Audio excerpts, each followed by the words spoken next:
प्रिय विद्यार्थियों, इस वीडियो में हम बात करेंगे उसी श्रृंखला में, उसी कड़ी के रूप में जो मैं आपसे शेयर कर रहा था, चर्चा कर रहा था, महाकाव्यकालीन यानी लौह युगीन जो समाज है उस सामाजिक व्यवस्था के संदर्भ में हम बात कर रहे हैं महाकाव्यकालीन धार्मिक जीवन की। महाकाव्यों के समय तक आर्यों के अनेक धार्मिक विश्वासों में अनेक परिवर्तन हो चुके थे। वैदिक युग के प्राकृतिक देवताओं का स्थान ब्रह्मा, विष्णु, शिव, गणेश, पार्वती, लक्ष्मी, दुर्गा आदि देवी देवताओं ने ले लिया था। महाकाव्य काल में ईश्वर की तीन प्रमुख शक्तियां सृजन, भरण पोषण और संहार के प्रतीक के रूप में ब्रह्मा, विष्णु और महेश की प्रतिष्ठा हुई। इनमें भी विष्णु को अधिक महत्व प्राप्त था। ऐसा समझा जाने लगा कि विष्णु समय समय पर पृथ्वी पर अवतार लेते हैं, अर्थात अवतारवाद का सिद्धांत भी महाकाव्य काल में लोकप्रिय हुआ कि जब जब पृथ्वी पर पाप बढ़ेगा तो ईश्वर यानी विष्णु ईश्वर अवतार लेंगे। यह अवतारवाद का सिद्धांत महाकाव्य काल में विशेष लोकप्रिय हुआ।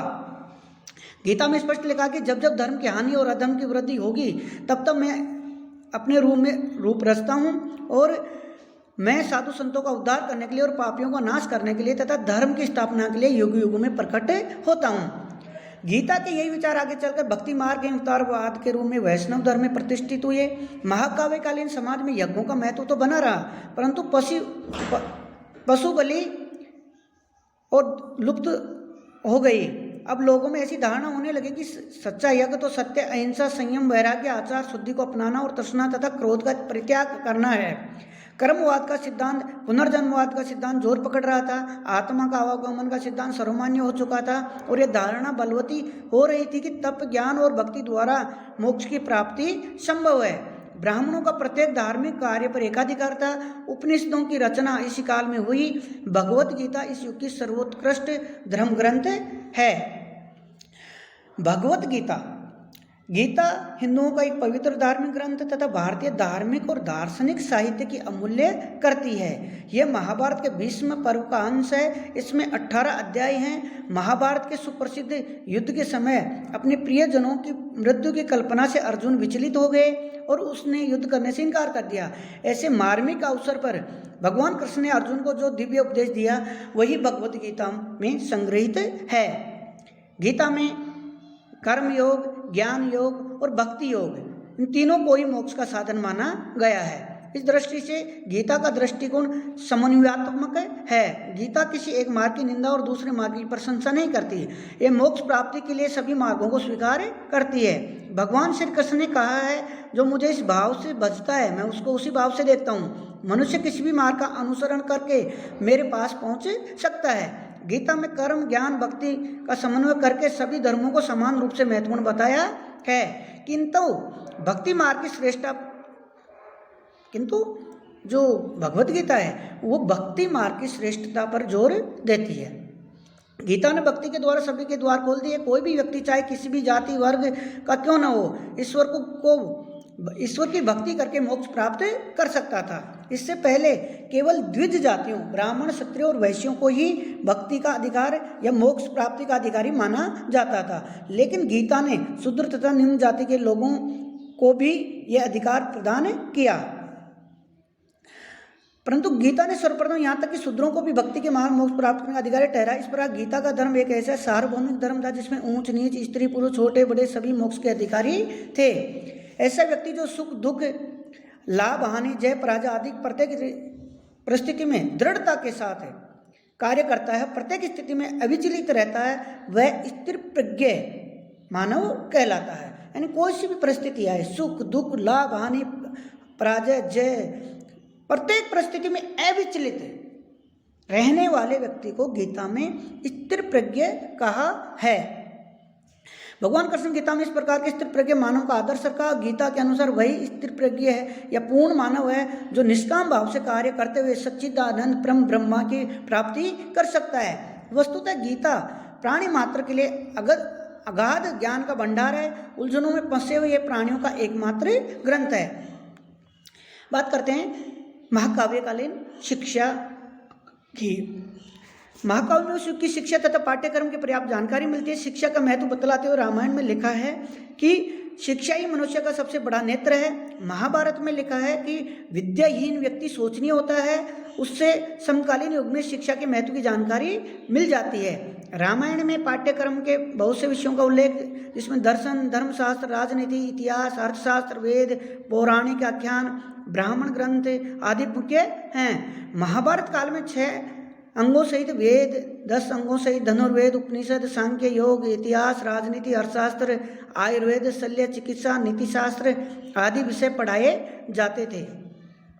उपयुक्त विषयों के अलावा ललित कलाओं की शिक्षा भी दी जाती थी। उदाहरण के लिए शिखंडी चित्रकला में दक्ष थे, तो अर्जुन संगीत और नृत्य में। महाभारत में उल्लेख है कि युधिष्ठिर की दासियां 64 कलाओं में पारंगत थी।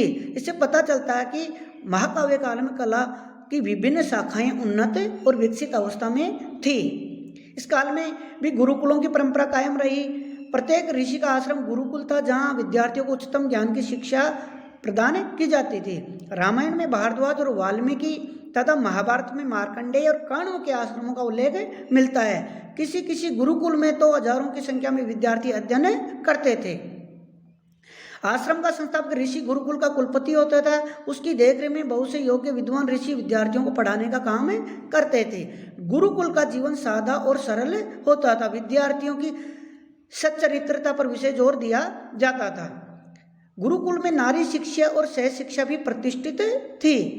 संपन्न लोग अपने पुत्र पुत्रियों की शिक्षा की व्यवस्था अपने घरों पर ही कर लेते थे। शिक्षक लोग ऐसे व्यक्तियों के निवास स्थानों पर जाकर शिक्षा प्रदान करते थे।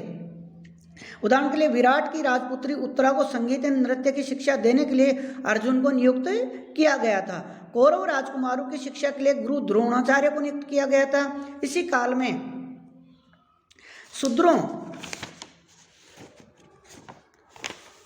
को शिक्षा का अधिकार नहीं था। द्रोणाचार्य ने एकलव्य को धनुर्विद्या सिखाने से इनकार कर दिया, क्योंकि वह निषाद जाति का शूद्र था। यानी इस काल में, महाकाव्य काल में भी शूद्रों को शिक्षा प्राप्त करने का अधिकार नहीं था। जैसा कि आप देखते हैं, एकलव्य जो धनुर्विद्या सीखना चाहता था, द्रोणाचार्य ने उसको शिक्षा यानी धनुर्विद्या सिखाने से इनकार कर दिया था। जब वो सीख गया जाता है, आप देखते हैं कि उसकी अंगुली काट दी जाती है या कटवा दी जाती है। तो शूद्रों को शिक्षा का अधिकार प्राप्त नहीं था। हम इसी वीडियो में और थोड़ी चर्चा करेंगे महाकाव्यकालीन जो आर्थिक जीवन है उसके संदर्भ में। आप जैसा कि जानते हैं, महाकाव्यकालीन जो मानव था उनके जीवन में कृषि, पशुपालन, उद्योग धंधे, व्यापार वाणिज्य, ये जो अर्थव्यवस्था के सामान्य चीज़ें हैं, आधार हैं, उनके भी जीवन में इनका महत्वपूर्ण स्थान था। तो सबसे पहले बात करते हैं कृषि की। वैदिक युग की भांति इस युग के लोगों के आजीविका का मुख्य साधन भी कृषि ही था। देश की भूमि उपजाऊ थी और विभिन्न फसलें जैसे गेहूं, जौ, चावल, उड़द, चना, तिल आदि पैदा यानी कि उनकी कृषि की जाती थी। इस युग में कृषि कर्म को विशेष महत्व तब प्राप्त था। शासक लोग भी विशेष अवसरों पर हल चलाते थे। कृषि कर्म के लिए लोहे का फाल लगा हुआ लकड़ी का हल काम में लिया जाता था। हल को सामान्यतः बैलों की सहायता से खींचा जाता था। राज्य भी कृषि की उन्नति की तरफ विशेष ध्यान देता था। कृषि की सुरक्षा, सिंचाई की व्यवस्था करना राजा के मुख्य कर्तव्य माने जाते थे। राजा किसानों की उपज का 10वां भाग से लेकर 1/6 यानी छठे भाग तक कर के रूप में वसूल करता था। अकाल तथा दैवीय विपत्ति के समय कृषि कर को माफ कर दिया जाता था। ब्राह्मण, स्त्री और अनाथ बच्चों को से कर वसूल नहीं किया जाता था। पशुपालन, कृषि के साथ साथ पशुपालन भी आजीविका का मुख्य साधन था। कृषि कर्म में सहयोगी, दूध देने वाले, युद्ध में काम आने, माल ढोने वाले, सवारी में काम आने वाले पशुओं को पाला जाता था। मांसाहार के लिए भी पशुओं का पालन किया जाता था। पशुओं की सुरक्षा देखभाल के लिए राज्य की तरफ से एक अधिकारी नियुक्त किया जाता था, जिसे गोपाध्यक्ष कहा जाता था। पशुओं की चिकित्सा का उल्लेख भी मिलता है। पशु विशेषज्ञ भी होते थे। उद्योग धंधे, समाज की बढ़ती हुई आवश्यकता की पूर्ति के लिए कई उद्योग धंधे प्रचलित थे, जिनमें विभिन्न धातुओं की वस्तुएं बनाने, स्वर्णकार, लोहार, कुम्हार, बढ़ई, जुलाहा, रंगरेज, धोबी, चर्मकार, मणिकार, रथकार, नट आदि प्रमुख थे। महाकाव्य में वर्णित भव्य भवनों के आधार पर कहा जा सकता है कि उस युग में शिल्पकारों का भी एक बड़ा वर्ग रहा होगा। वस्त्र उद्योग भी उन्नत अवस्था में था।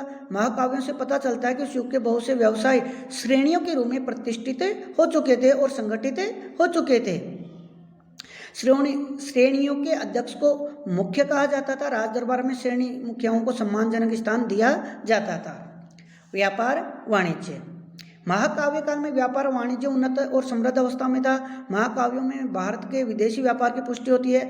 रामायण में कंबोज और वाहिक देशों के साथ घोड़ों के साथ व्यापार का उल्लेख मिलता है। पांडवों को श्री कृष्ण तथा अन्य राजाओं द्वारा उपहार में दिए गए पूर्वी देशों के हाथी, कंबोज, गांधार, चीनी रेशम के वस्त्र, ऊंट, म्लेच्छ देशी के मोती आदि प्रचलित सम्मिलित थे।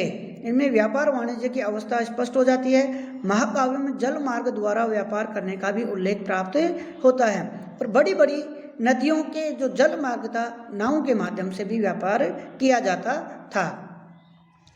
कुल मिला के जो महाकाव्यकालीन आर्थिक जीवन था, व्यापार वाणिज्य उन्नत अवस्था में था और इस युग में किस प्रकार के सिक्के प्रचलित थे ये कहना संभव नहीं है। धन्यवाद।